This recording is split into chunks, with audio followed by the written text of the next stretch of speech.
नमस्कार साथियों, आप लोग कैसे हैं। उम्मीद करते हैं आप लोग अच्छे होंगे। तो स्वागत है आपका अपना YouTube channel study with Nandlal sir में। तो आज के इस वीडियो में हम भारत का भूगोल से कुछ महत्वपूर्ण क्वेश्चन बताएंगे जो कि आपको किसी भी कॉम्पिटिटिव एग्जाम के लिए काफ़ी महत्वपूर्ण रहेगा। तो इस वीडियो को शुरू से लगता है देखते रहिए।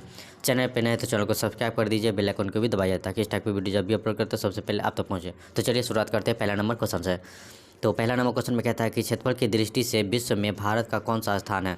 तो क्षेत्रफल की दृष्टि से जो बताना है कि विश्व में जो है भारत का कौन सा स्थान है, तो इसका सही उत्तर हो जाएगा वह 7वां स्थान जो है, ठीक है, भारत का है।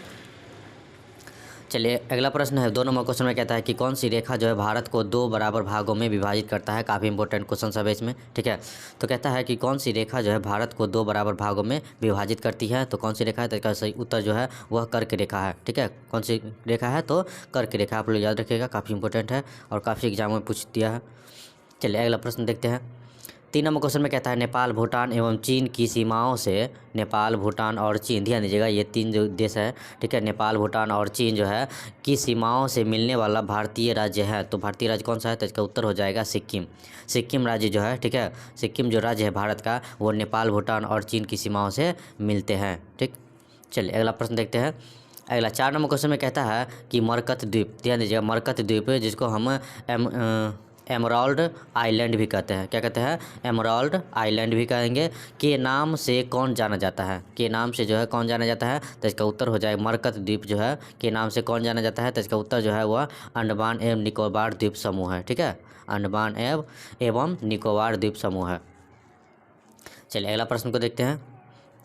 अगला जो प्रश्न है 5 नंबर कहता है कि भारतीय राज्यों की संख्या जो पड़ोसी देशों की सीमाओं से जुड़े हैं। तो भारतीय राज्यों की संख्या कितनी है जो पड़ोसी देशों के सीमाओं से जुड़े हुए हैं, तो इसका उत्तर हो जाएगा 17 राज्य हैं, ठीक है। 17 ऐसे राज्य हैं जो पड़ोसी देशों की सीमाओं से मिला हुआ है यानी जुड़ा हुआ है, ठीक है। अगला 6 नंबर क्वेश्चन में कहता है कि भारत में पाई जाने वाली समस्त चट्टानों में आर्थिक दृष्टि से, सभी चट्टानों में से जो है आर्थिक दृष्टि से कौन सबसे अधिक महत्वपूर्ण चट्टानें हैं। तो कौन सी है, तो इसका उत्तर हो जाएगा धारवाड़ चट्टानें, ठीक है, धारवाड़ चट्टानें। अगला 7 नंबर क्वेश्चन में कहता है कि किस चट्टानों का निर्माण, ठीक है, कुडपा जो है, ठीक है, कुडपा चट्टानों के बाद हुआ। किस चट्टानों का जो निर्माण हुआ वह कुडपा चट्टानों के बाद हुआ, जिसका नामकरण विंध्याचल के नाम पर जो है किया गया है। तो इसका उत्तर हो जाएगा विंध्यन चट्टानें, ठीक है, विंध्यन चट्टानें। चलिए अगला प्रश्न देखते हैं। 8 नंबर क्वेश्चन में कहता है कि किसे उच्च एशिया की रीढ़ के नाम से जाना जाता है। तो किसे जो है उच्च एशिया के रीढ़ से जाना जाता है, तो इसका उत्तर हो जाएगा काराकोरम श्रेणी, ठीक है, काराकोरम श्रेणी को जो है उच्च एशिया की रीढ़ के नाम से जाना जाता है। काफ़ी इंपॉर्टेंट है। चलिए अगला प्रश्न देखते हैं। अगला 9 नंबर क्वेश्चन में कहता है कि भारत की राजधानी कहाँ है। तो भारत की जो राजधानी है वो कहाँ है, तो नई दिल्ली है। इसका उत्तर हो जाएगा नई दिल्ली। चलिए नेक्स्ट प्रश्न देखते हैं। अगला 10 नंबर क्वेश्चन में कहता है कि भारत में कुल साक्षरता दर कितनी प्रतिशत है। तो भारत में कुल साक्षरता दर जो है वो कितनी प्रतिशत है, तो इसका उत्तर हो जाएगा 74.04%। ओके। चलिए अगला प्रश्न 11 नंबर क्वेश्चन में कहता है भारत में पुरुष साक्षरता दर कितनी प्रतिशत है। तो भारत में जो है पुरुष साक्षरता दर जो है वो कितना प्रतिशत है, तो इसका उत्तर हो जाएगा 82.14%। अगला जो प्रश्न है 12 नंबर कहता है कि भारत में महिला साक्षरता दर कितनी प्रतिशत है। तो भारत में जो है महिला साक्षरता दर जो है वो कितनी प्रतिशत है, तो इसका उत्तर है 65.46%। चलिए अगला प्रश्न 13 नंबर क्वेश्चन में कहता है कि भारत में कुल राज्यों की संख्या कितनी है। तो भारत में जो है कुल राज्यों की संख्या कितनी है, तो इसका उत्तर हो जाएगा 28, ठीक है। भारत में जो कुल राज्यों की संख्या है वो 28 है। अगला 14 नंबर क्वेश्चन में कहता है कि भारत में केंद्र शासित प्रदेशों की संख्या कितनी है। तो भारत में केंद्र शासित प्रदेशों की संख्या 8 है, तो इसका उत्तर हो जाएगा 8। चलिए अगला प्रश्न को देखते हैं।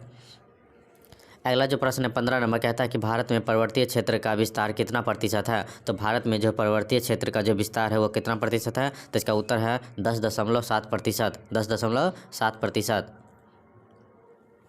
अगला प्रश्न है 16 नंबर कहता है कि भारत में पहाड़ी क्षेत्र का विस्तार कितना प्रतिशत है। तो भारत में पहाड़ी क्षेत्र का जो विस्तार है वो कितना प्रतिशत है, तो इसका उत्तर हो जाएगा 18.6% है, ठीक है। चलिए अगला प्रश्न को देखते हैं। 17 नंबर क्वेश्चन में कहता है कि भारत में पठारी क्षेत्र का विस्तार कितना प्रतिशत है। तो भारत में जो है पठारी क्षेत्र का जो विस्तार है वो कितना प्रतिशत है, तो इसका उत्तर हो जाएगा 27.7%। अगला प्रश्न 18 नंबर क्वेश्चन में कहता है कि भारत में मैदानी क्षेत्र का विस्तार कितना प्रतिशत है। तो भारत में जो है मैदानी क्षेत्र का जो विस्तार है वो कितना प्रतिशत है, तो इसका उत्तर हो जाएगा 43.0%। 43.0% है।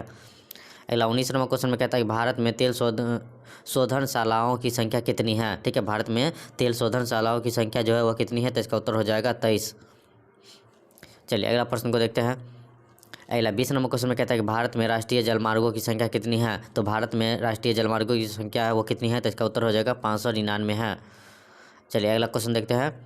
अगला 21 नंबर क्वेश्चन में कहता है कि भारत में बड़े बंदरगाहों की संख्या कितनी है। तो भारत में बड़े बंदरगाहों की संख्या जो है वो कितनी है, तो इसका उत्तर हो जाएगा 13।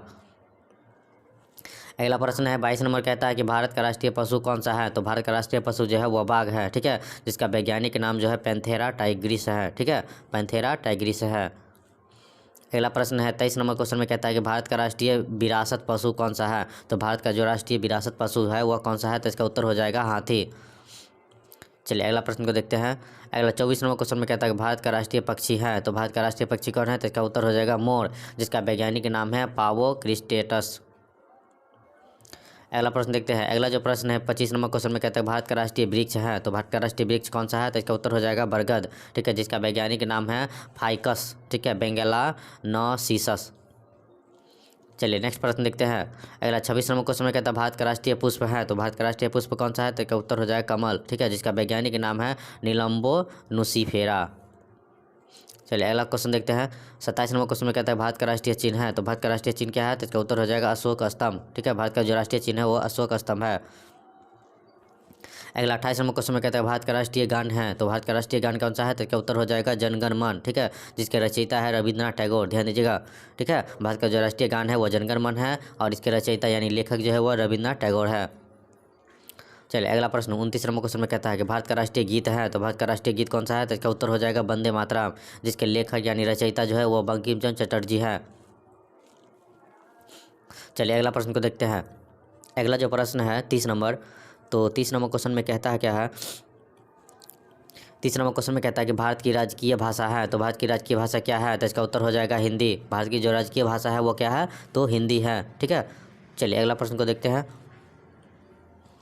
अगला जो प्रश्न है 31 नंबर, कहता है कि भारत की राष्ट्रीय लिपि है। तो भारत की राष्ट्रीय लिपि क्या है, तो इसका उत्तर हो जाएगा देवनागरिक। ठीक है, भारत की जो राष्ट्रीय लिपि है वो देवनागरिक है। अगला 32 नंबर क्वेश्चन में कहता है कि भारत का राष्ट्रीय वाक्य क्या है। तो भारत का राष्ट्रीय वाक्य क्या है, तो इसका उत्तर हो जाएगा सत्यमेव जयते। कहाँ से लिया गया है, तो मुंडकोपनिषद से, जिसका स्रोत क्या है, मुंडकोपनिषद है। स्रोत क्या होता है, तो ध्यान जहाँ से लिया जाता है। ठीक है, जहाँ से कोई चीज़ उत्पन्न होता है, तो यहाँ जो स्रोत है वह मुंडकोपनिषद से जो है सत्यमेव जयते लिया गया है। ठीक है, चलिए नेक्स्ट प्रश्न देखते हैं।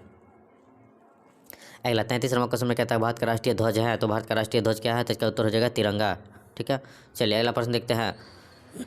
34 नंबर क्वेश्चन में कहता है भारत का राष्ट्रीय नदी है। तो भारत का राष्ट्रीय नदी कौन सा है, तो उत्तर हो जाएगा गंगा। ठीक है, गंगा जो है भारत का राष्ट्रीय नदी है। ध्यान दीजिएगा, आप लोग याद रखिएगा। अगला 35 नंबर क्वेश्चन में कहता है भारत की राष्ट्रीय जलीय जीव है। तो भारत का राष्ट्रीय जलीय जीव कौन सा है, तो इसका उत्तर हो जाएगा गंगा डॉल्फिन। ठीक है, गंगा डॉल्फिन जो है भारत का राष्ट्रीय जलीय जीव है।